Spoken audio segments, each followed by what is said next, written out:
welcome to the Mentaculus. Episode 3. Less direction on this one. Yep. We just had a long, burner last week. That was a big episode, so we're just going to take it easy here, talk about some stuff. Yeah. Okay, all right.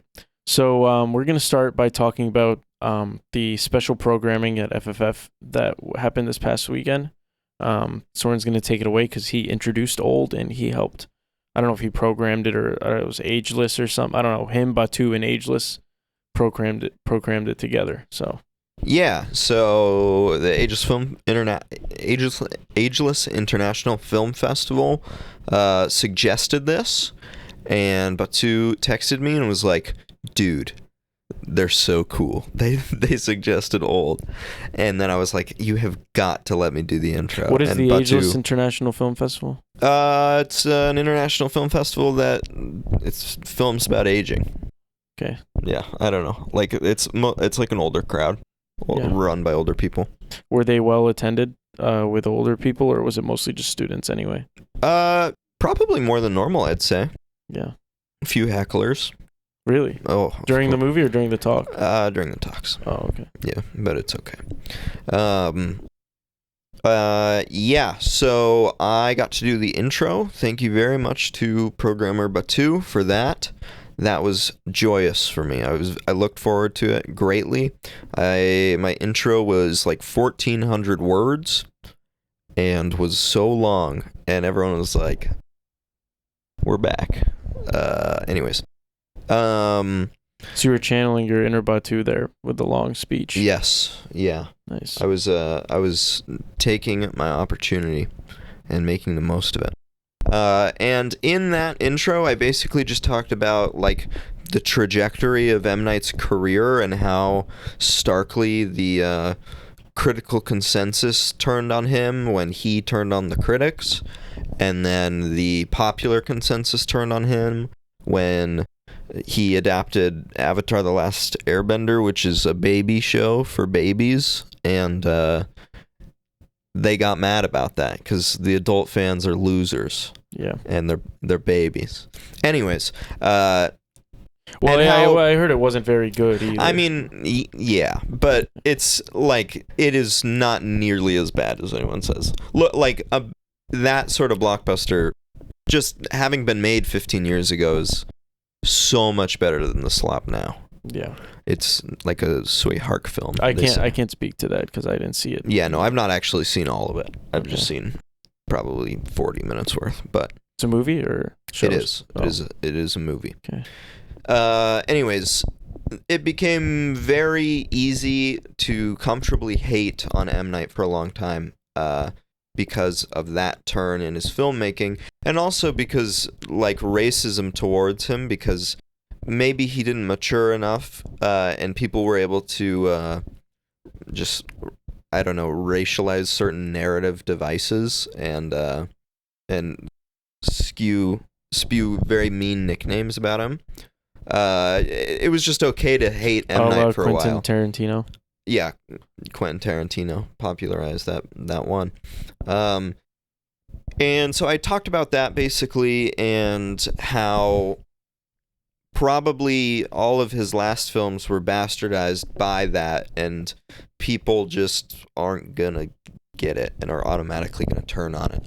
And so I just urged from a very sincere point of view, like, consider this movie and, take it as intentional and interesting and just stylized for its kind of pop art. So what purpose mode. does the style that people perceive as a flaw, what purpose do you think it serves in his movies? I don't know, to stylize them. Like, this is... What is that stylization that people perceive as flaws in general? It's pretty over the top, dramatic, and punchy and to the point, and like you kind of get what they're saying and the writing? How it's important. Yeah. It's not like difficult. So do you think that's a lack of finesse on his part, or? Absolutely not, because I don't think that you can write the like dramatist movies from his early period, his first like 6 films, and you don't just lose that, you know? I really don't think you do. But so what do you think is his aim when he does that? I just think, like, this is a movie about a beach that makes you old. Yeah. I don't think it should have realistic, like, supernaturalistic dialogue. I think this is, I mean, textually, the film, one might say, is, like, trying to make an action movie out of these people's lives and show their entire lifetime, trying to make life the coolest action movie ever. And it's just going to sound like that. It's not going to sound like so it dramatic serves to make or it talky. So it serves to make it more dramatic? Yeah, but for what it is. It's very dramatic. But I don't know. And people just don't like it. It's very stylistic. But I don't know, entirely justified. Okay. Is that all you have to say about Old? No. Okay. I watched this film and I loved it so very much that I was like trying to fit it within my top 10. I still haven't been able to suss out exactly what is so good about Old. I would like to hear it. I'm going to get into this. Okay. It's like it's just the best movie ever. I mean, from a form, like in terms of form, unbelievable. It looks so good in its aspect ratio. It's used so well. The cinematography, like, there's this. What is it? Widescreen? It's quite wide. And there's this shot where it's like a Malick shot where it's the kids running around on the beach, but it hovers between slow motion and super fast, and it looks ridiculous. But it's like we're doing an entire lifetime in a single movie, multiple lifetimes, and we want to get every part of it, and we got to be quick. And this is an action movie, and so we do like this cool thing with the cinematography in that shot. It's just like the cinematography, which is just looks good on its own, serves the narrative content so well. I think there's so many cool things they do with the camera. It's good to hear. Yeah. Okay. How did you feel about the general reception? Good. I mean, I feel like people were probably measured about it. Yeah. I don't think I talked to very many people who disliked it, like, actively, or at least didn't find certain aspects of it to be admirable. There's an ending to the film which can be read as very, very, very political and pertinent, but I don't think it's meant to be at all. Okay, do you want to do a spoiler and then tell us? Because I would like to hear it. I think it would be interesting. No, you gotta watch it, man. It's fine. You gotta watch it. I'll watch it. I'll watch it, but I want to hear for the pod about your take on the ending. So. Okay. Well, yeah. Anyways, and this ending, I can totally understand how someone would just be turned off by it. Like, that's completely fair. Because of its, I don't know. But I think most people had either pretty good things to say about it, the people I talked to, or like had reasonable problems, or were like still like, this is excellent formally, it looks amazing, like the score's awesome. So what was off-putting about the politics of the ending? It makes claims about the evolution of medicine and how that should be done. Okay. Like the ethics of that. And people might read it as saying, yo, we cannot do human testing. We cannot do human testing? No, none at all. Like clinical trials? That sort of thing, yeah. How do you figure out if the drug's going to work? That's the argument the film is making. Oh, that's ridiculous. Right. But it's not making that, you're saying. No, I don't think it matters at all. I mean, there's like, I think it's just a sick action movie twist. Okay. Like, he's just, because everything in this film is... Oh, so you think it no, it's just another... twist. It has nothing really to do with his politics or anything? No, I really do not. Okay. I really don't. I mean, there's what's interesting is, which actually may suggest that it is kind of about this, big pharma being bad or whatever, is there are multiple doctors in different fields on the beach together, and that's kind of a thing, and it's kind of like small scale doctors versus the big guys. So is this movie about like a few different families who are stuck on a beach together, like they washed up from like a cruise or something, and now they're all getting old? Yeah, and then it involves, are they trying really hard to not get old or to get off the island? to get off the island. Okay. Because it's the beach that's making them old. Jeez. It's just a ridiculous film. Yeah. But it's so, like, it's every single part of life. It's so good. I love it so much. It's everything about life as the coolest thriller action movie ever. It's so tight. It's like escalation until a steep drop off. Very, very, very dramatic and affecting, like, family moment. Which is great in the scope of M. Night's career because all of his movies are about family. That's a large part of the reason that he was always compared to early Spielberg. Mm-hmm. Or Spielberg. He was the next Spielberg. Old is just, it's so good. Like, it's the most fun narrative movie ever. It's just like every narrative device is a twist from the last one. All of the dialogue fits in the story and is like foreshadowing or like reflecting on the foreshadowing. And it's completely ridiculous. All the twists and badasseries and emotional, kind of cliche moments. It's the best, like, B movie ever. Okay. Or genre movie ever. Okay. I love it. It's Tree of Life level for me, maybe. Okay. If Old was more about God, then it'd be Tree of Life level. Okay, moving on. We're gonna talk about we hit up Nuit Blanche on Saturday. I know it sounds like we do a lot of like everything together, but we do. It's just kind of more convenient. It's hard to we don't text, have any friends. To text someone, be like, do you want to hit up Nuit Blanche, and like to actually do it, get it done. So yeah, like nobody really feels like hanging out. So yeah, if you live with someone, you end up kind of just doing everything together. Yeah. So we hit up Nuit Blanche and but also we're friends. Yeah, and we did some shooting for the movie. We shot. Pow, pow, pow, pow. I don't want to touch the sound effect. Shotgun noise. We shot a bunch of. Oh, nice. We recovered it. We shot up Nuit Blanche. We shot up Nuit Blanche. Yeah, we shot up Chinatown. We shot up some screening of Snipe, Blade. What? We shot up some screening of Blade. Yeah. Yeah, we saw Blade. That was Mike Wood. Shout out to Mike Wood. They might be movies for his awesome Blade exhibit, which did get a letter formally recognizing it by Olivia Chow. We were Shout late. Out. We were late to that, so we missed. We missed all of Blade. Yeah, but we said hi to Mike. We picked up lovely. We picked up our gaffer. Yes. For the night. Yes.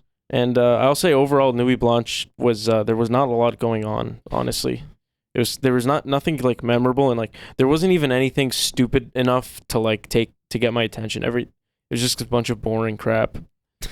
But we really, did not know. We saw like 5 exhibits. Okay, I know, but when I went 2 years ago, I was walking around aimlessly, and there was so much like at least evocative shit. I don't know. It seemed like empty as hell. It was just a bunch of like videos playing everywhere, and like I don't know. It seemed very top down.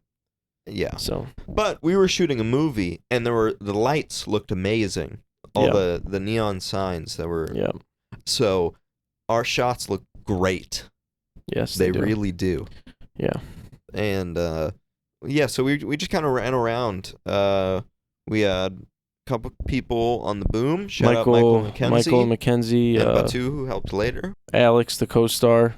Alex Doherty, Sinsu member, is camera stylo editor. Yes. Yeah. In chief. Yeah. So Batu, chief programmer. Shout out. Gaffer. terrible body language by the end of the night. He was exhausted. He also had some makeup on he was shooting a movie with Adam Thorne, right? Where he was playing a tired janitor. Yes. And but he had to go all the way to where Ajax in the early morning to shoot a movie with Adam Thorne. No, with Brad. Shout out Brad. Who's Brad? Brad who? Brad Simon. Brad Simon, sorry. Yes. Anyways. Well, okay, so Batu was saying all night, he was like, dude, the makeup artists they got for Brad's movie were so good. Yeah. Their gore looked amazing. Yeah. And he showed me, or no, he didn't show me pictures, but I believed him. But they also were good at making him look like a tired janitor, yes. which is the character he was playing. And he looked comically tired all night. So tired. And his body language did not help. Like, he was just sitting on the floor with his head down, and like, you'd ask him to do something, he'd be like, all right, man. It's like, okay. No, I mean, but, you volunteered to do this. Bro, right? No. Shout out Batu. He was tired. He was very tired and was doing all that because he had to shoot at like 9. Yeah. In Ajax. Right. Was it? We were very grateful for Batu in this production. Thank you, Batu. Yes. Some improv, we didn't, there were not written lines for the day, so it also took some mental labor to get some of these scenes done, but that's okay. Yeah. I wanted it to be improv. Right. I think the cameos are better that way, probably. Yeah. My film is Slacker-esque. A lot of cameos. Yeah.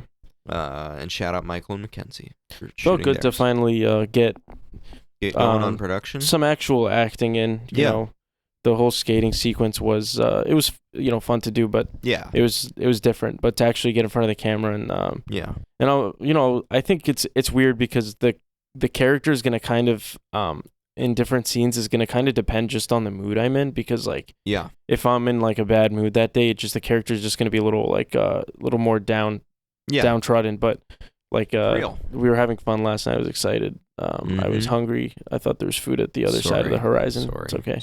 We didn't get home till 3:30 a.m. Yeah, we did not. Yeah, but it's okay. It was great. Yeah. We had a great time. A lot of steps. Although my step count only said like 8,000, which seems unbelievable to me. We had to have walked more than that. My step count also only said 8,000, which is kind of ridiculous. But yeah, anyway, then the next day, this morning. Or no. Before Nuit Blanche. Yes, we did this twice. Yes. We've been checking out Twin Peaks: The Return at the Revue. So this weekend was episodes 1, 2, 3 on Saturday, and then 4, 5, 6 today. This is a dream come true. This is the greatest work of programming ever. Yeah. David Lynch, famously, he did not mix a mix for television sets. Only mixed one for theaters because he was an audio engineer and was particular about things, which is so cool. He's so cool as a like multidisciplinarian. You can totally tell that like he's a painter in the way he does his like abstract imagery in like, the red rooms. Anyways, and so being able to see The Return in its entirety in the theater is unbelievable. That's like coolest thing ever because you couldn't. This is the first time this is happening. Yeah. I got in. I watched the Twin Peaks TV show from the 90s last year. I really enjoyed it. What I like about Lynch is that his movies have their kind of their own world, especially Twin Peaks. Like I don't think it's like The Return is like the way it seems is timeless anymore, but I still think like just the world that it's in, especially the first 2 seasons, it seems like outside of our own.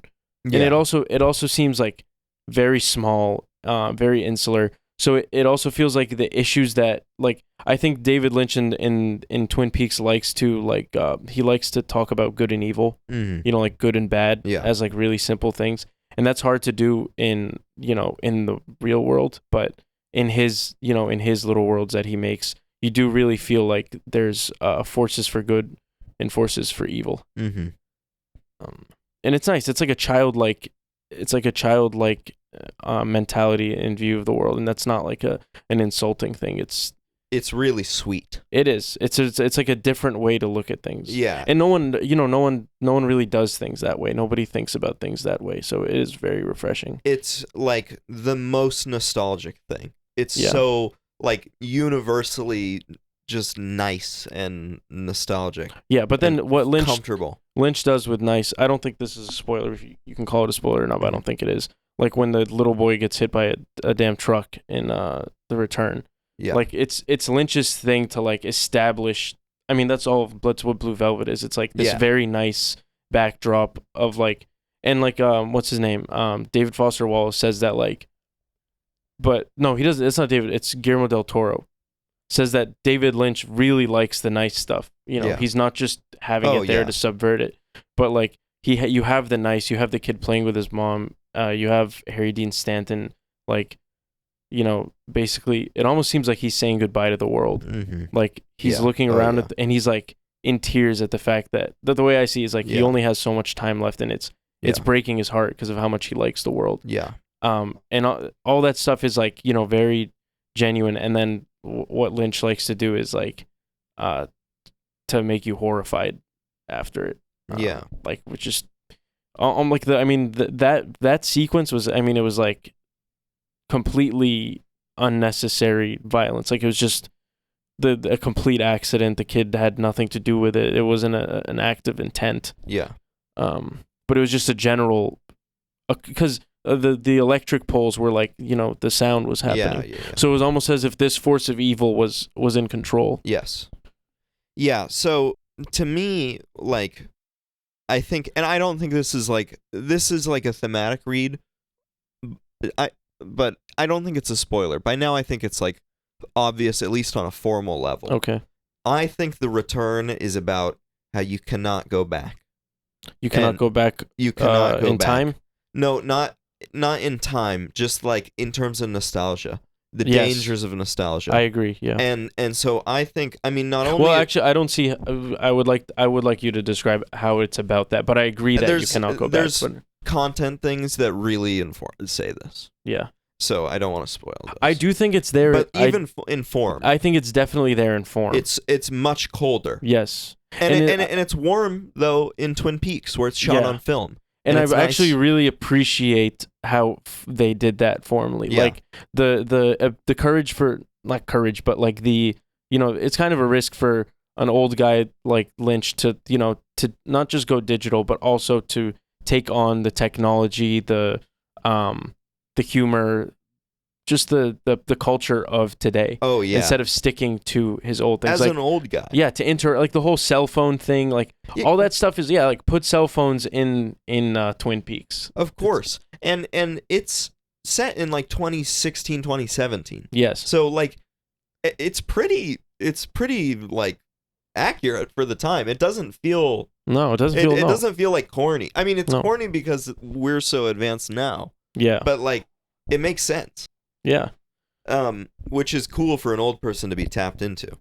It is. And it's like it shows like the whole nostalgia thing. It's just kind of like, this is what I don't like about like someone like Tarantino, who's like so obsessed with film, and it's like you're almost dying to like escape or like lie to yourself. And I think it's you talk about late style a lot, and I do appreciate like an old person coming to terms with the world that they're in, actually, instead of just continuing to do the same thing over and over again with their stories, but also with their cameras. No, yes, like of course, the digital. Yeah. No, it's like, because we just gushed about PTA, and he does this. I mean, for PTA, it really does seem like much more of a like preservation thing. Like it's good to keep the technology alive and accessible enough,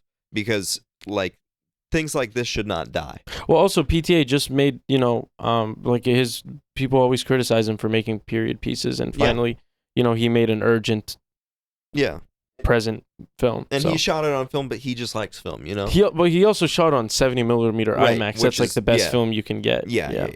but like Tarantino, it's like no, it feels just better, man. Like he wanted to screen The Shrouds on 35, and Cronenberg was like, nah, like I shot it on digital. Why would I ever print it on 35? That's not what I intend for it to look like. I'm convinced that Tarantino's like just a jackass, but he has like completely. He has like I guess a good like ear and a good eye, and it ends up in like really entertaining, cool movies. Which is, I guess that's good enough. Lynch, The Return. Yeah, so I don't know. You'll see, Mark. I don't mean to like I hope by now it's obvious that this is a theme. I think about who he's got on his wall, you know? You'll see though. Anyways, it's you can't go back. And there's nice things. Norma still run the double R. Oh, I guess this could this is kind of an aside. Station. This is kind of an aside, but you and Batu were saying this, and maybe I'm kind of like an idiot, but when we were watching Once Upon a Time in America, you guys talked about how it's a film about nostalgia and like the dangers of it, but I mean I didn't notice that. So I would like to hear why you think that. About Once Upon a Time in America? Yeah. Ooh. I mean, so Once Upon a Time in America, for those who do not know, is a gangster film set across 3 different generations. Directed by Sergio Leone. Yes, his last film. His final film. It's about Jewish mobsters in New York. Yes. During Prohibition. And they're bootleggers, right? That's the word. Yeah. They sell alcohol, and oh boy, they are very upset when it gets. Happy when it gets. They were very upset when it gets legalized. Right. Because they were out of their jobs. That's the only thing, genuinely, the only thing the American progressives ever got wrong. Prohibition. If alcohol was not easy to make, and if it was not so culturally relevant already... Reversing prohibition was the wrong thing, or doing it? Doing prohibition. That's moral. Alcohol is evil.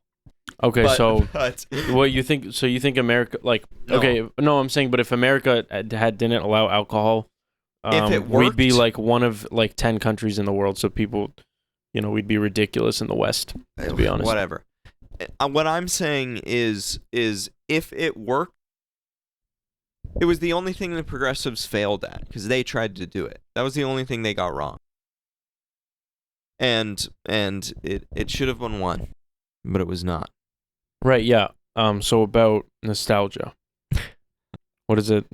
Yeah, so the kids run around and they're mobsters. These kids are bad kids and they're gangsters, and these kids are bad kids and they're gangsters, and they get in trouble and they cause some ruckus that is evil. And then they're mobsters and they're also evil. They're still evil because they're just reminiscing on their past. They seem like little boys.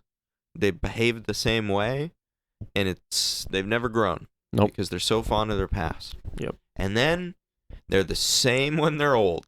Yep. And they're doing the same stuff. Yeah. It's the same evil. Yep. And so it's like you got to grow up. Right. And it's presented with this like, oh, it's so beautiful. The score. Yeah, there's this like patina over the. Oh my gosh, it looks incredible. This film. Yeah. It really does. All right, I'll give my fucking take on it since I'm on the podcast. Oh, you asked me to talk about the nostalgia. I just explained it.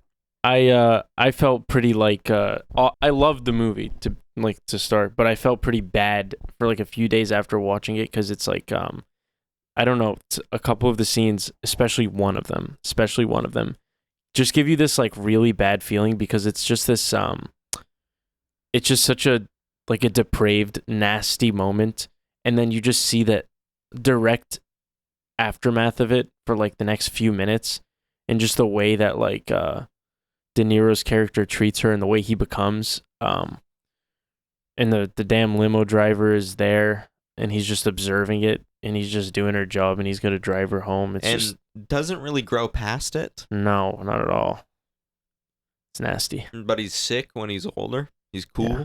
But it's an epic. It's a very serious. It's very complex. Yeah. Like, I don't know. I'm glad That's more it exists. interesting a lot of the time Yeah. than like moralized, you know. Right. Okay. Yeah. So we went from Twin Peaks to Once Upon a Time. Once Upon a Time in America. It's nice to see all these people in Twin Peaks. I thought Michael Cera was really funny. Amanda Seyfried, Amanda beautiful Seyfried. shot of her. Yeah, That I one really when she like looks that. up. I really like The that. digital, the way it like the camera, because you can tell it's not like the camera is moving. It's a larger image and it's digitally zooming. I couldn't tell that, but that is pretty cool. Yeah. Yeah.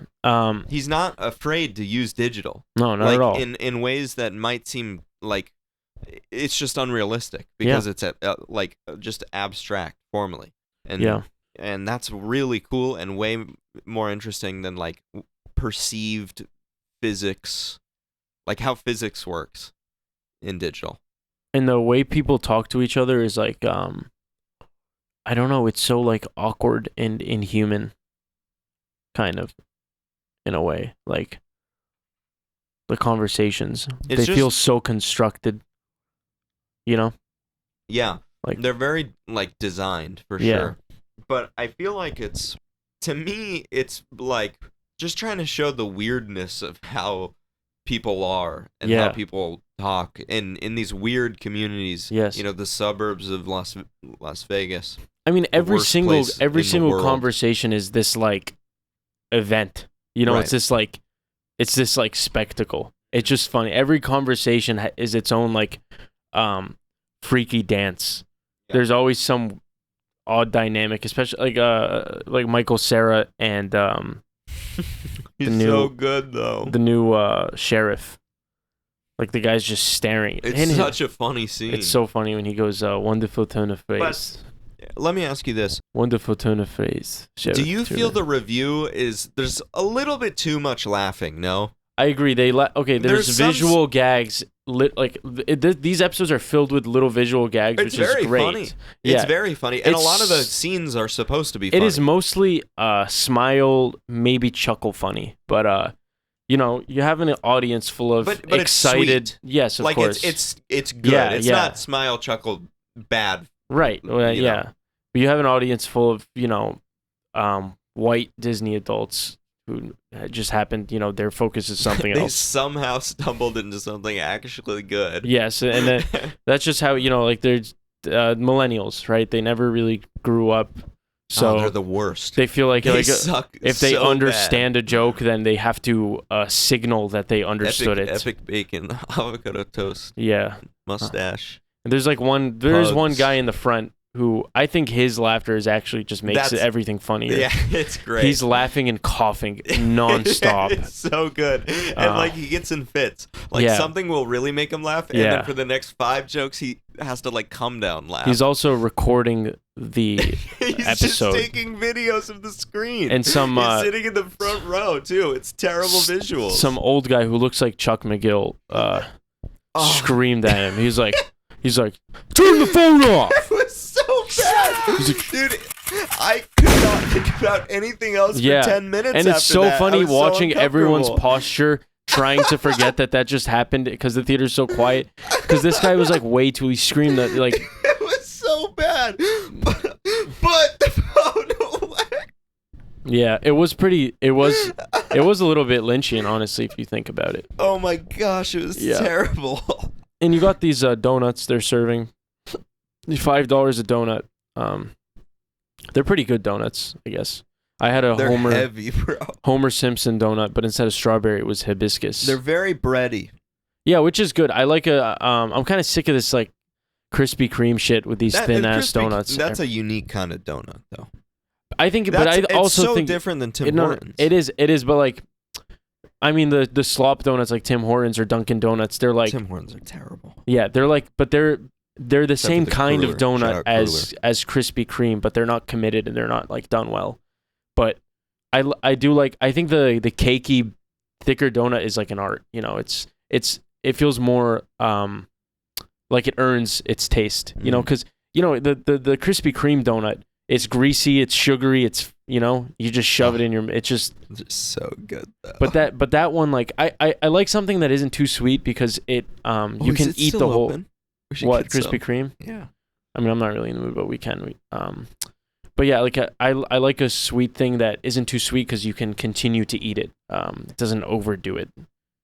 Like I don't know, a sugar, like a really dense processed sugar shit, I can't do it, to be honest. Yeah. Yeah. They're good donuts. They're great, and I'm gonna try every flavor. Krispy Kreme? No, the ones those at the Revue. Yeah, I mean, there's 4 flavors, right? 4 or 3? Five. 5 flavors? Yeah. Yeah. Yeah, I mean, Soren and I are different in this way. Like, maybe I'm lacking, but I don't quite see life like that. I just kind of, I don't know. Like, you got to buy the new Adventurers, whatever, Rice Krispies flavor or something. Shut up, man. It's just like, I mean, I'm very much victim to that. I love special editions. Yeah, special editions. I like trying them. Yes. Especially truffle. I love truffle. Soren's like that, the video of that girl getting excited about whatever, that burger or stack of pancakes at the restaurant when she's holding up the knife and fork. Like yeah. Yeah. Oh, that's a terrible video. So mean to record that. We better get productive, start talking about it. Okay, let's talk music. You like this new Geese album? Yeah, Geese is great. Shout out Cameron Winter. Very cool, very... So he dropped 2 albums this year. Solo and a Geese album? No, his solo album, I think it came out last year. No. Last year, okay. Yeah, no, I think it did. Yeah, it did. Yeah. Yeah, his solo album pretty much blew up, like kind of harder than the Geese album did. 3D Country before it. 3D Country, I still think I like the best out of the 3, maybe. Actually, I don't know. So how would you describe, just to set it up, Geese / Cameron Winter, like what would you compare him to for like, the neophytes? He makes post-punk music. Okay. Analog, some Black MIDI. It's I don't know how to describe it. Someone said on Twitter, Ollie, can you cut in the rate your music definition on post-punk? Post-punk is a genre that emerged alongside the initial punk rock explosion in the mid to late 1970s, putting a greater emphasis on frequent experimentation, atmosphere, generally stripped-back instrumentation, and at times, angler-sounding guitars, throbbing bass lines, and interlocked drumming. They're from Brooklyn, and they're Brooklyn, shout out. Yeah, they're music Are you kids. employed, sir? They're music kids from Brooklyn. Yep. And so they're getting cool with it, and it's like interesting time signatures, like really all over the place. Are they noisy. Are they catchy? Can anyone get into them? Would you say? Maybe a couple songs. Cowboy Nudes is a great accessible song. Okay. And they're kind of fun and tongue in cheek, and the lyrics are snappy and nice. And interesting. Yeah. It's for like people who think they're cool. Okay. But it is cool. Yeah. And then Cameron Winter puts out a solo album, which is like mostly just him playing the piano and singing in a very like nice, dramatic, like droopy voice. And I mean, Tom Waits kind of? Like in an interesting way. It's like moany, like Yeah. But it's very, very, very nice, and he applies it well. Like it really serves the thematics of the songs, Yeah. And then they put out the new album, Getting Killed, and it's great. Pitchfork Tom waits patiently. Huh? Tom waits patiently. Nice. What does he wait for? I'm feeling like so tired. Tom waits patiently waits for more cool Are you employed, sir? Louisiana music. Shut up! All right, so yeah, that's Geese. Yeah, new album is nice. Okay. Very nice. I've been recently I've been tapping into a couple couple of Bob Dylan albums because I've kind of at this point listened to all the classics. Love and Theft and Oh Mercy have been in rotation for the past couple of weeks. I'm really liking Love and Theft, and honestly, the name kind of blew over my head until Soren explained it to me because I noticed that the album was very like it just kind of it sounds like Bob Dylan doing a bunch of different genres that like he grew up on, which I think he sounds really good doing, and the songs are a lot of fun. The lyrics are great. There's a lot of fun, like a really funny song, Po' Boy. I really like that one. I highly recommend it. But yeah, but then Soren pointed out to me like, yeah, that's the title, Love and Theft. It's like his and then Soren said it inspired Home movie. Yes. Yeah. Creative larceny. Yeah. The movie that I shot last summer is kind of like every single day of the movie. It takes place over the course of a week. Every single day of the movie is just. I had this fear that like as a new artist or whatever that I'd just be like a product of my influences, you know? Yeah. Like I didn't have my voice yet. And so I just faced that fear head on and made every single day of the week about like or inspired by formally or textually by a coming of age movie that I love. So like Stand By Me, Old Joy, coming of age. Cool coming of age movies. Okay, let's quickly, let's go through the October slate. Yeah. Let's talk about it. In general, October, it's going to be a pretty dense month of shooting for the movie. We got reading week coming up. We're probably going to shoot quite a bit during that. Oh, we do have reading week coming up. Yep.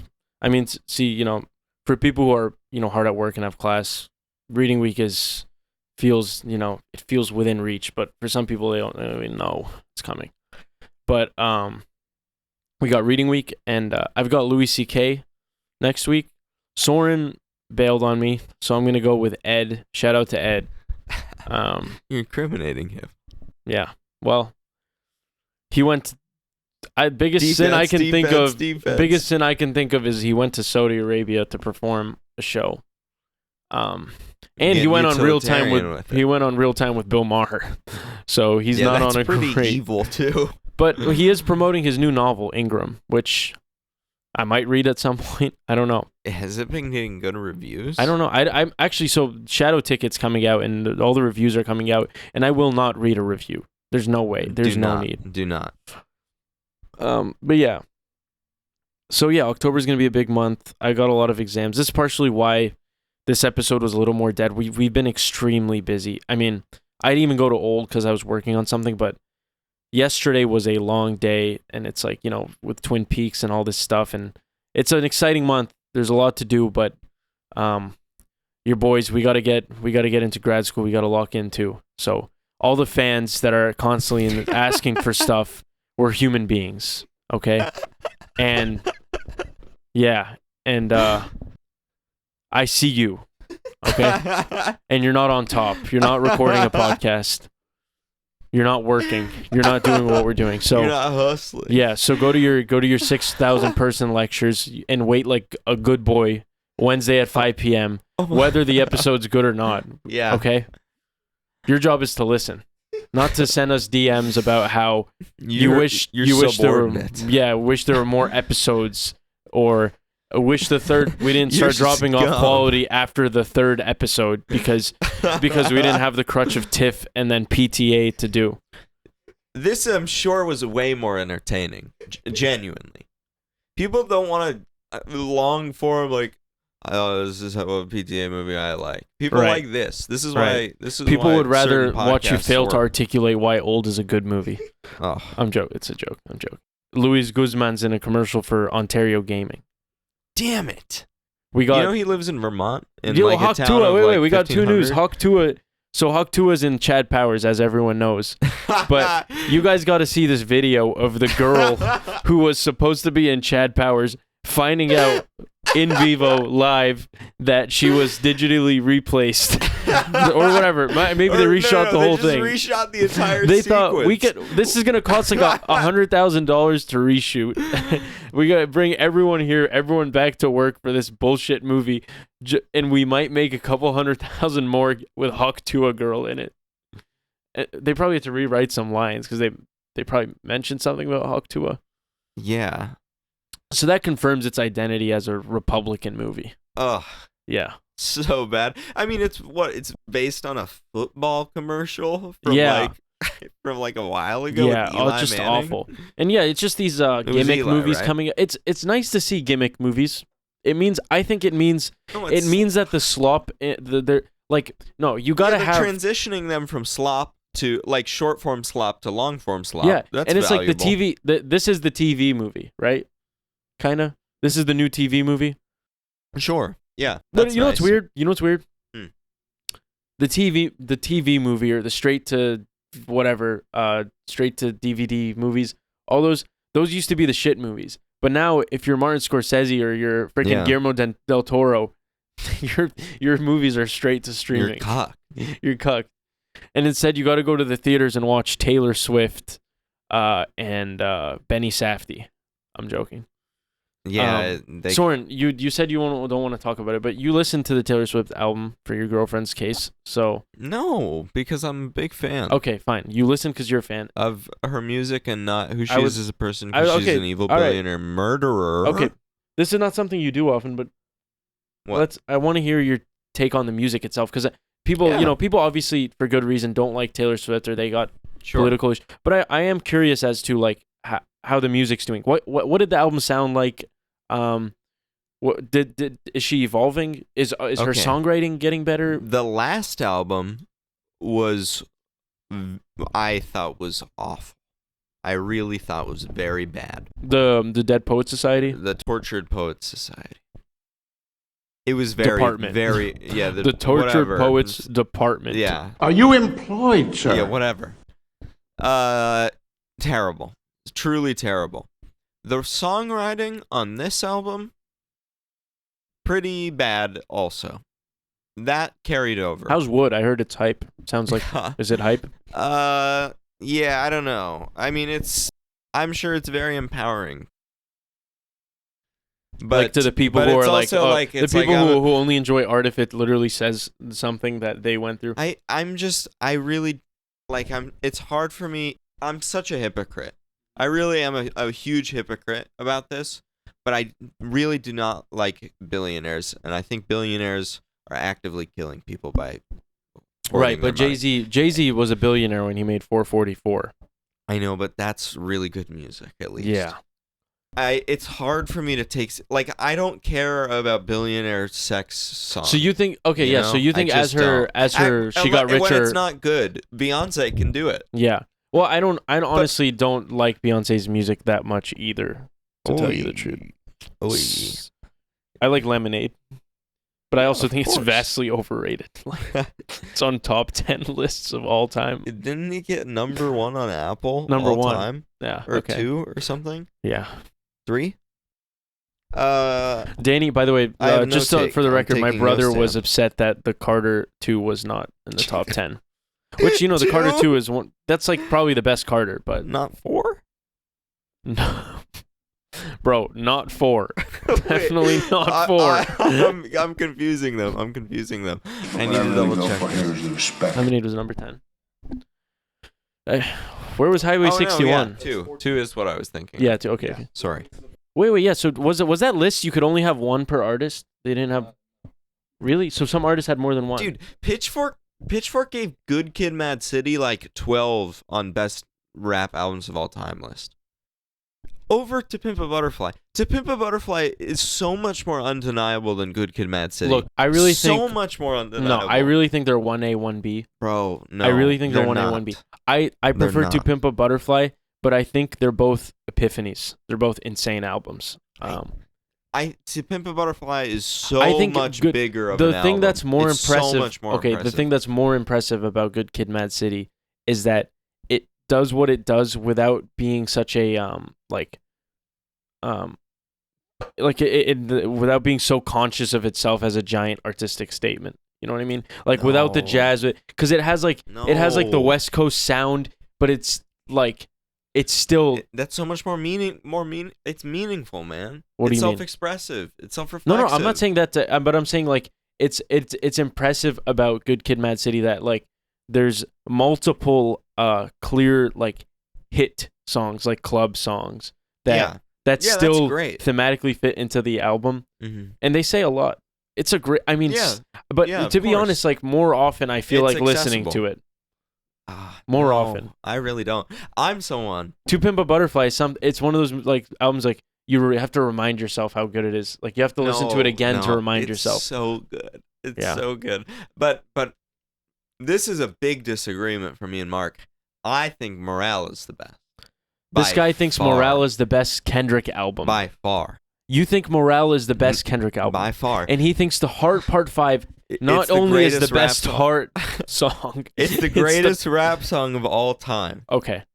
It has to be. That is such a bad take. No, it has to be, man. It is not the greatest rap song of all time. It is textually about being the greatest rap song of all time. That's why Okay, you know what? I'll make a rap song right now about being I'm rapping, and it's also the greatest rap song, so it's textually about that. Doesn't mean shit to anyone. No, he does it in a meaningful way. The sample, man. It's a good sample. It's a good song. Evolution of rap.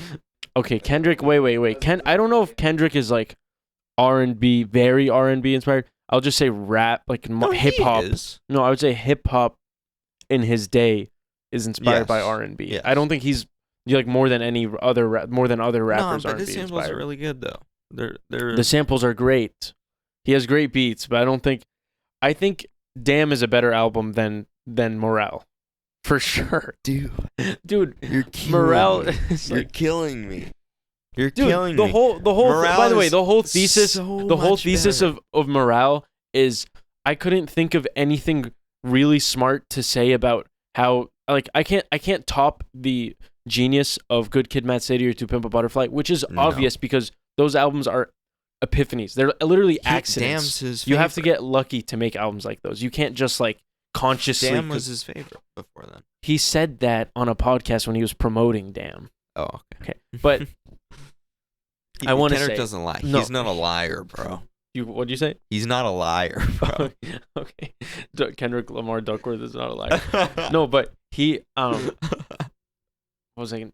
Okay, yeah. The thesis of that album is I don't have anything to say, so what I want to say is I'm not the savior, so leave me alone. I'm focusing on myself. Like, which, there was a good introspection that came out of that for sure. But what I really enjoyed with Good Kid, Mad City, and To Pimp a Butterfly especially, is the way that his very introspective, more inner mind music that actually is related to his social commentary. Right. They're intertwined. They're not separate.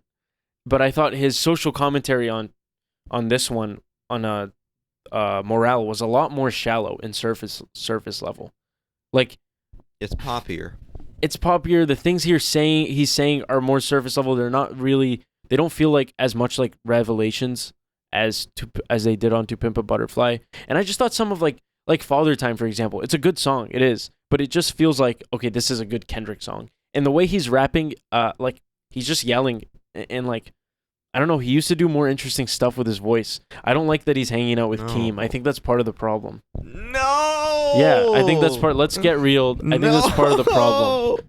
This whole GNX bullshit, this whole they not like us, I'm done with it. I didn't like GNX very much. Yeah, that's a minor work. That's how I knew it was not good because the white guy said very clearly a minor work, which is death knell for your album. Professor Sky thinks that it's that GNX is like who's Professor Sky? This he's I don't know, this like French professor, YouTube music reviewer. Nice. He's really nice. He does like rap analysis. I like the guy with his dad. I like the Canadian guy with his dad. The structure of the album is a car, a GNX. Okay. It's like no, it's not. Man. By the way, it's a really beautiful car. Oh, yeah. We got to bring back those kinds of cars. One thing about Twin Peaks: The Return again is like, just when you're making a movie set in today, just how ugly the average car is. Ugh. It's just unreal. True. All safe. Yeah. And practically shaped. Right. Yeah, like round and aerodynamic and plastic. I love how people are like, "Oh, cars are plastic now," as if like what, you want to be in a metal box that you die in when you get in the car. It's like, it doesn't crumble, and so Yeah. you get whiplash, and then you just have neck pain for the rest of your life. Yeah. Well, I actually There was this like Honda concept car that was like one of those like old school Old Civic, luxury, that like one? no, like luxury Hondas. I think it was a Honda. It might have been Lexus or Toyota, Japanese brand. we need the Multisanti And Lexuses. Every single comment was like, "We got to bring back this car. It's the most beautiful car ever." This like futuristic concept of it, and Okay, but they don't have to make cars so ugly, dude. no, of course, but that car would never pass any safety test. It's You know just what? the shape. The They've shape's got the it. problem. They've all. I think America and Canada, the cars have got to start looking like Europe. They've got to be small, and like whenever you go, actually, anytime you leave like- North America, it's just different. Like I think you should need to prove you need a truck. I think more things should be universalized, just standards. Yeah. What if We gotta we all shrink drink the things. same damn brand of milk? Why not? Yeah. Seriously, why not? Who cares? Is this all worth it? That we get to pick different peanut butter. We need land reform. Peanut butter specifically, yes. Okay, you can have different kinds of peanut butter. Does it have to be 60 different brands? Is it all worth it? We need land reform. I mean, you go on Twitter and all you see is what's this company?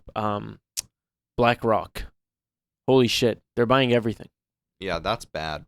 I mean, they bought the power grid for Minnesota. Wait. They bought the company that owns the power grid for What? Minnesota. Yes. Ah, They also bought a giant data center in Louisiana, I think. the data centers. Have you seen these videos of the towns? Yeah, they can't around? drink their water. They can't drink water. They all have. There's this like constant noise. Dude, that, like, OpenAI is physically using more brings energy their- than San Francisco and than LA and San Diego yearly. It's OpenAI. wait combined. Yes. OpenAI. Oh my gosh. OpenAI isn't, they're not making math models to help, doctors or whatever the hell AI is actually useful for. Yeah. They're using the most energy on like fucking like, making edits, stuff, stupid pictures everywhere, stupid pictures and videos, just ads flooding everything. Ugh. We don't need this stuff. We don't need it. There's no Yeah. need for it. It's not adding value. No. Did you see Nvidia has a larger market cap than the entirety of Big Pharma right now? Ugh. I wish we had the soundboard. You got to edit in. There's a bubble. Can you do that? Hey, there's a From The bubble. Big Short. Okay, let's edit it. There's a bubble. I believe the Mormon Church just bought a ton of Nvidia. Okay. I Oh. think I saw that. Wow. Do not take this as a record, but I think I saw that. Okay, so Soren is a Mormon, but he's the first one that I met my whole life because I don't know if there's just not any around in Massachusetts or. It's I a went West to Catholic Coast school. thing. Yeah. West or the American West thing. Yeah, it's like North American West. like In-N-Out Burger. You heard about it. Yeah. You heard it could be cool, but you want to see it for yourself Wait, how are we the In-N-Out Burger? Let me come up with because it's something on the for West this. Coast. Yeah, West Coast, but also we're the not the cheapest. We might be the cheapest. We might be high in sodium. Special sauce. I Yeah. don't know. Soren More loves is a special sauce. sauce. Soren loves Oh, sauce. I love sauce. See, me, like the way I eat. love sauce so I'm much. like, okay, so I made I was making myself dinner, salmon or some shit. And then I had potatoes and onions. I threw them in the oven with olive oil and onion or whatever, just like basic shit. Basically, olive oil, salt, and pepper, and then maybe some onion. Like it's Yeah. all anything really needs, right? Yeah. And I made that, and I offered Soren and our roommate Dylan some of it. And so I'm sitting next to Soren, and I see him scoop the potatoes. I'm like, great. So these potatoes got plenty of flavor. They have onion in them. Yeah. And then I see him scoop some sauce on it. Probably mayonnaise. Yeah, Some- mayonnaise with something in it, some Yeah. bullshit. And I don't know. I was a little irked, but I just let him do it. Oh, and I'm that's a sign sorry. of growth because before I'm I would have. sorry. No, it's fine. I would have said something. It's fine. I But like yeah. sauce, man. Yeah, it's okay. I just think it kind of coats what you're eating. It kind of takes away. Yeah, sure. Sometimes it adds I to think it. enhances. Sometimes you need it. But I love mayonnaise so much. I've been a mayonnaise hater my entire life. Yeah. But ever since I made my own mayonnaise, I've been putting it on, my BLT. Yeah. But before, I mean, honestly, beforehand, if I tasted mayonnaise in a sandwich, I was turned off. I couldn't stand it. It has this taste to it. Tastes old. It always tastes old. But I made my own, and Soren uses it now, right? You like it? Yes. It's good. It's great. Yeah, it's very easy. You can make it too. I'm not saying you have to, but I'm saying I'm saying anyone could make it. Mayonnaise easy to make. Yeah. Soren basically, just so you guys know, he kind of just eats cake and stuff. And he's still skinny. He wears like tight shirts and he's still skinny. But I work really skinny. Yeah, I work really hard. I eat I try to eat healthy. I try to eat in small windows, but I'm still, huge. But it's okay. Yes. We're trying to work. For the movie, it was tough, but we're trying to work on it. You were sick this weekend, right? No. I mean, I was just having weird headaches and throwing up a lot. That is sickness to me. I think that means you got sick or you didn't feel well. Yeah, but I didn't have a cough. You're not sick unless you have a cough. Really? So if you have ass cancer and you're not coughing, it's like. I bet you'd still be coughing. Really? I have no idea. No, probably not. Yeah, right now, so Bills are up 6-10 to us. Josh Allen, I mean, he must be really upset. Not 6. Get out. Get out. Are you employed, sir? But Josh Allen must be upset about Sinners. Because, boy. Shut up, man. What? He's dating Hailee Seinfeld. Dude, everyone knows that when you're acting, it doesn't count. You can do Hailee anything, Seinfeld, and it's never cheating at all. Oh, did you see And the they new never scene? You saw the cheat. rehearsal, right? Huh? You saw the rehearsal. Yeah. That really pushed the boundaries of that. That is so Those funny. guys were... They're letting their girlfriends make it. Not just... No, some of them literally fucked. It wasn't even just like... Oh my gosh, yeah. You're right. Oh. And the guys were just like, yeah. Yeah. And then some of them... Didn't one of them lose their original partner and go off with one of them? Really? I think I remember that. I don't know. Wow. I might be completely wrong. Yeah. It's just very funny, how confrontational it is. Yeah.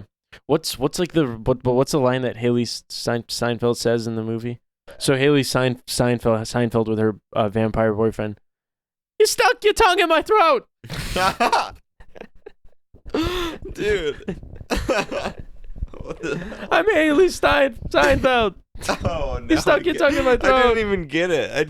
I was just like, why are you doing that? Just the Seinfeld voice. Here come all the racist folk singing. Oh my gosh. Yeah. Orchard Park beat Niagara Falls 28-22. Wow, nice bow, brother. Nice work. Yeah. So, any in memoriams? Anyone died recently? Jane Goodall. Jane Goodall. Rest now, sister. We have the watch. We'll see you in Valhalla. Oh, dude. Come on, man. But what I really go for here is the respect. You should keep this. Oh my gosh, man. Oh, okay. Well, so my Italian neorealism class, I saw. Have I talked about any of these movies yet? No. Oh wow, I'll try to go through it. Okay. The first movie I saw was Obsession. That is, I believe, Visconti. Ossession. Visconti. That's an adaptation of some American novel. It was all right. They say it was a proto neorealist movie, which I can kind of see. I guess the idea is that they used the Italian countryside in the landscape to kind of like not just to adapt an American story, but to actually bring it to Italy and bring it to Italian working class culture. Oh, cool. Talk about the difference between classes in the city and in rural life. So that was interesting, but it was generally, and I don't say this a lot, a boring movie. But that's okay.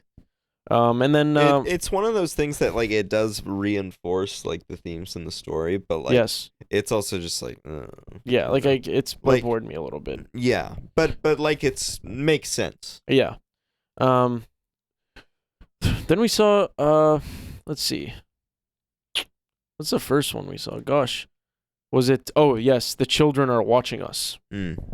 That's a nice movie. Another, you know, that's Who's a very it by again? Do you know? De Sica, Vittorio De Sica.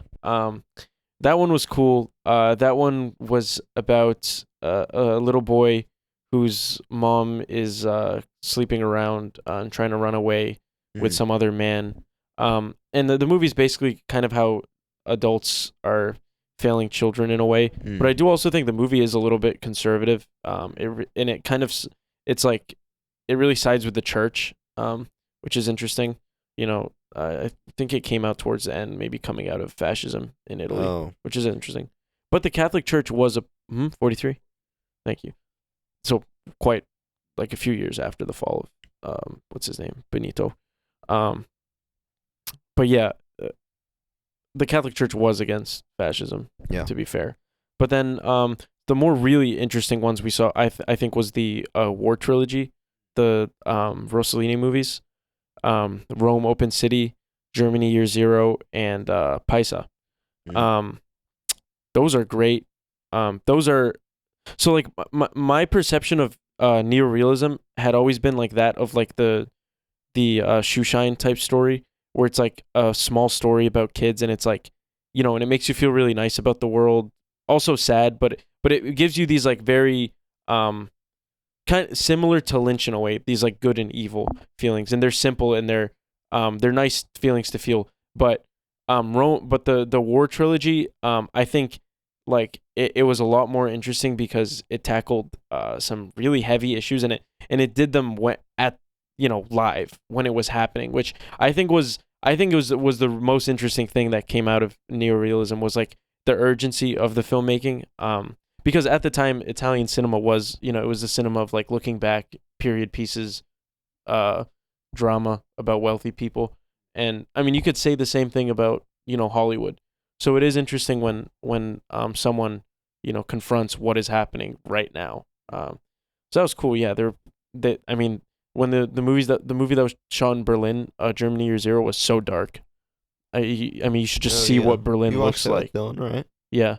What did he think? I think he was saddened by it. The ending is really sad, but the whole movie is sad. I think I've actually watched the ending in a class. When he. Yes. Yeah. Yes. Yeah. I mean, the kid is. It's a sad story because the kid is just so like. Yeah. Done, depraved, and it's. I think that movie's showing like Rome Open City like ends with, this is not a spoiler, but it ends with a shot of, you know, Rome and the basilica, and it shows the kids, and it shows a hope for Rome, like a sort of like cleansing, an opportunity for that. But Germany Year Zero, it really feels like yes, like Germany, what it was is really, it's erased. Yeah, it's gone. Damn. You know, it's pretty sad. But yeah, it's not like nostalgic in a fascist way though.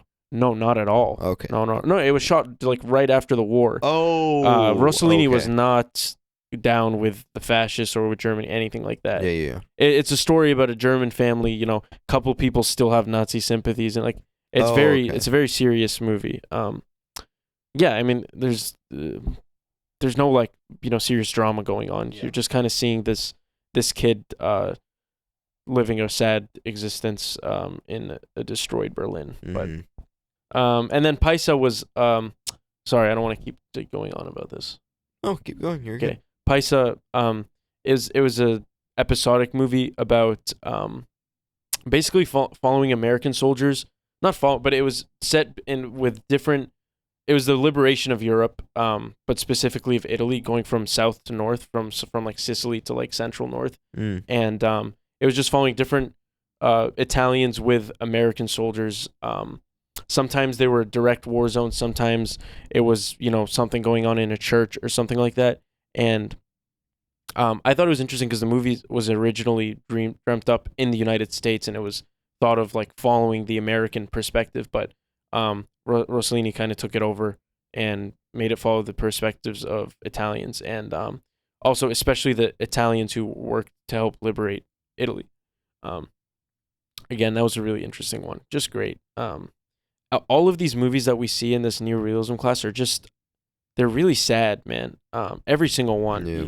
Shoeshine was really sad. the one we just saw, it was another Visconti. Damn, I already forget the name.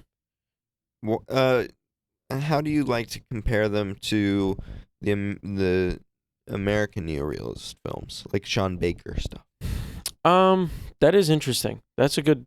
I think the thing about Sean Baker's stuff is like, outside of Anora. Yeah, but right. But like, well, I mean, I've only seen the one Florida Project, but I still think it can.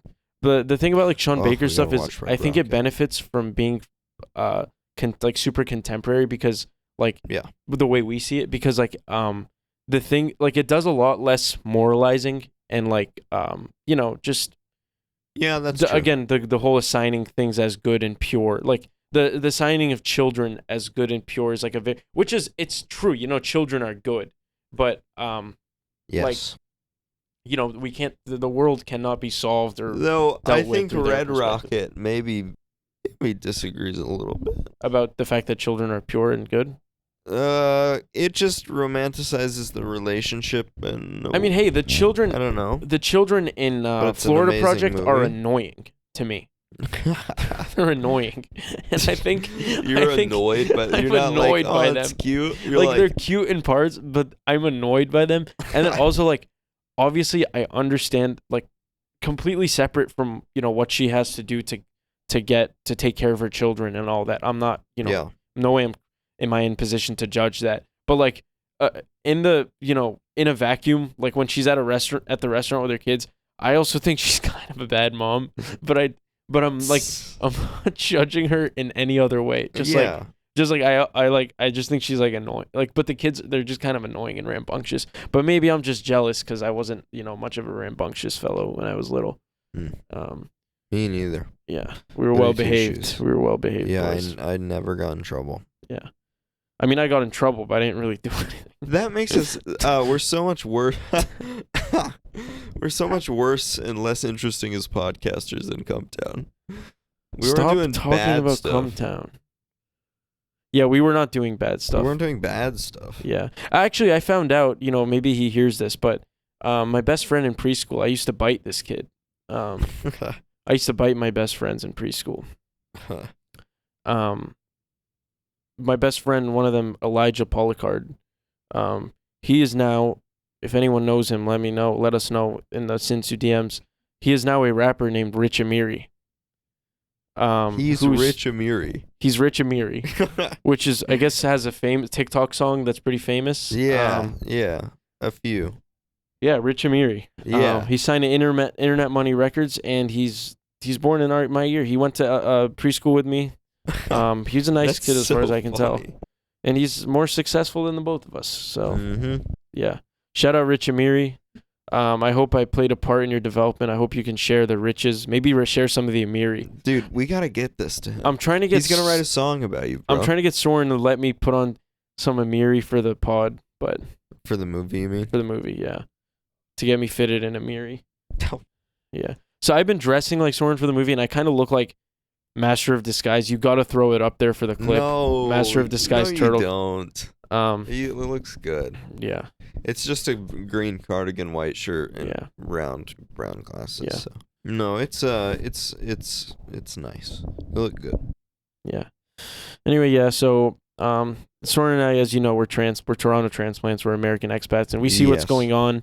It's freaky as hell. Yeah. We're obviously selfishly happy to be here for it. Of course. Yeah.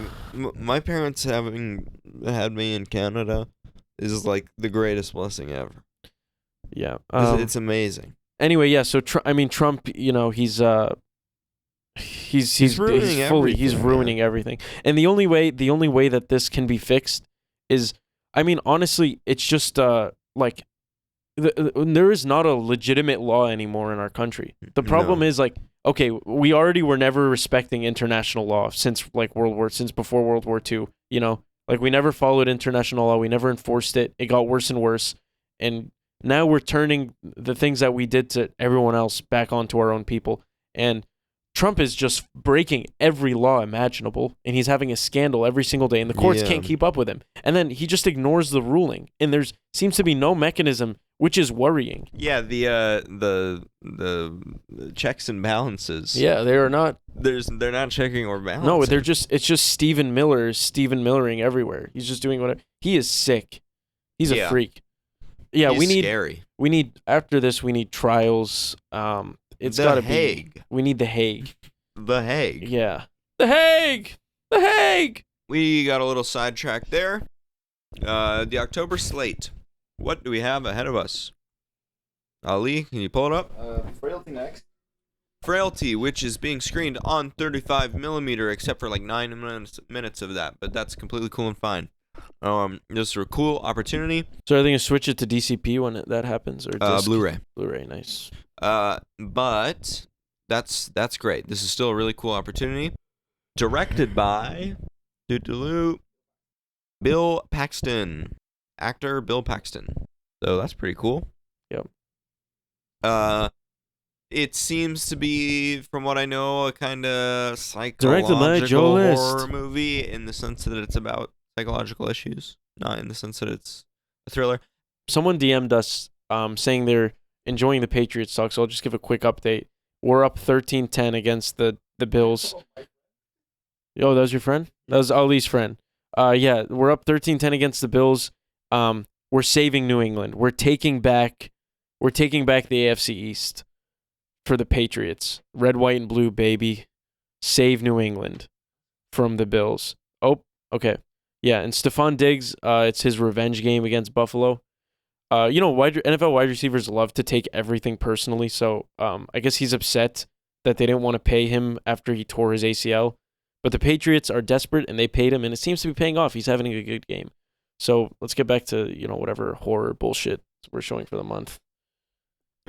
274,000 high school students ban processed sugars then. A year. Ban processed sugars. Childhood obesity. Brain injuries. Do you know how much money? Football. Do you know how many thousands of money goes into this shit? Most American argument ever: CTE versus diabetes. What's worse? Yeah. Huh. Yeah. No, CTE also. But yeah. Anyways, the slate. So this film seems really cool and probably really freaky and disturbing, which is cool and cool for an actor to do. That's bold, you know. Wow, Josh Allen getting cucked by Michael B. Jordan and Drake May in the same year. Come on. Your girl is going. Stephon Diggs is going. Sorry. Bro. Get back to it. Yeah. Next after that is 17th. I Married a Witch. Oh. This is The President's Choice. This film came out in the year of 1942. It's our president's birthday. Happy birthday, Arjun. For happy birthday to Arjun. She's using her President's Choice pick in this month. Yeah, so this is a film from Renee Claire. French name. That's interesting. Yeah. I don't know much about this film. I've not heard Arjun talk Yeah, this about is it. horror. It's, to be fair, what? It's not? It's just a witch? Okay, this Like a okay. scary witch? Or anything this stuff is really to be fair really not in our wheelhouse. Yeah. I'm a big Deep Red fan. I like the scary movie series, but horror is not really in my wheelhouse. I'm more of like I like the I like two kinds of things. Whatever I like the stoner movie like Inherent Vice and Lebowski, but I also like the very slow meditative dramas like Drive My Car. Paris, Texas. I like those. So, but we're here. We're here to watch it when we can. We will make it. We won't make it this Friday because we're going to see the Celtics and Raptors. Yes. Preseason. The Raptors more importantly. Okay, sure. The Raptors more importantly. Okay. What's after Married a Witch? 24th. Haunting. The Haunting. What's after this next one? And then we have Hollow Weekend, final October 31st. Oh, wait, that's reading week, not the one. No, that's reading week. I'm slow then. That's okay. Cemetery Man. Cemetery Man. I don't know much about this film in all honesty, but two is programming it, and it's like one of his favorite movies of all time, like one of his very top. And that means a lot. And so I'm very excited for it. Yeah. On that recommendation alone. Is that on Halloween? Friday's Halloween? Yeah. That'll be a good way to do Halloween, man. Cemetery Man, we're very excited for. This is Batu's one of his all-time favorites. And that means a lot. That's a high recommendation. He's very well read. He's seen a lot of movies. Especially I don't horror know how movies. he's seen so many movies. It's very impressive. That's why he's programmer. Ball knowledge. Anyways, Yep. it's one of his favorites, and that should be enough. I don't know much. When did it come out? 1990? 94. All right. Can we wrap this shit up? All I'm right. so done. And then Halloween Weekend. I'm feeling like so tired by this rock. Yep, that's it. Okay. All right. Well, guys. Do not go dressing as Jesus or any freaking prophet if you don't want to catch these hands. Yeah, we're 'Cause- coming for you. Yeah, we're coming for you. Oh yeah, Greta. Yeah, we'll say something about Greta. We're hoping she's Horrible. okay. Apparently she was put through a lot, tortured, and yes, she's It's great. horrible. We love Greta as Yeah. students. We Complete respect her net so positive. much. An amazing image. Courage, and you know what? A lot of these, like as a activists, mascot. a lot of these Inspiring. activists who, think Oscar, of get off think the of counter. think of the think of the Dean Withers of the world. Oh, that think weasel. how these kids get when I'd like to pummel him. think how these kids in get when they grass, get not famous hard. for. All right, holy shit, dude. Think how these kids get when they're famous for their activism. They start to sell out. They start to soften around. But I think Greta Thunberg has been principled. Oh my gosh. Principled. She has Completely, principles and beliefs, completely. and she sticks her neck out for people, which Absolutely. I respect. David Hogg, the jury's out on him.